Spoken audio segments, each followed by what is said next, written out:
મિત્રો, શું તમે જાણો છો કે આપણા વડીલો જે ખોરાક લેતા હતા એ ફક્ત ખોરાક નહોતો, પરંતુ એક સાયન્સ હતો અને હેલ્ધી રહેવાની કળા હતી.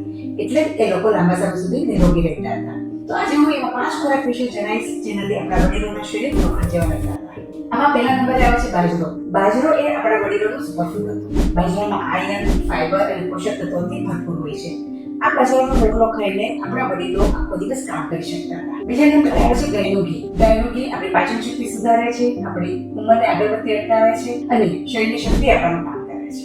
ત્રીજા નંબરે આવે છે આમળા. આમળાને વિટામિન સી નો રાજા કહે છે અને શરીરમાં રસાયણ કર્મ કરે છે, શરીરમાં ઇમ્યુનિટી પાવર વધારે છે અને ઉંમરને આગળ વધતી અટકાવે છે. ચોથા નંબરે આવે છે ગળો.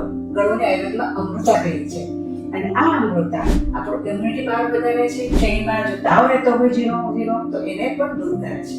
પાંચમા નંબરે આવે છે હળદર. હળદરમાં તર્પેન નામનું તત્વ રહેલું છે જે શરદી, ખાંસી, એલર્જીને દૂર કરવામાં ખૂબ જ મદદ કરે છે અને હળદર એક નેચરલ એન્ટીબાયોટિકનું કામ પણ કરે છે. તો મિત્રો, તમે 5 સુપરફૂડમાંથી કયા સુપરફૂડનો ઉપયોગ કરો છો તે મને કોમેન્ટ બોક્સમાં અવશ્ય જણાવશો.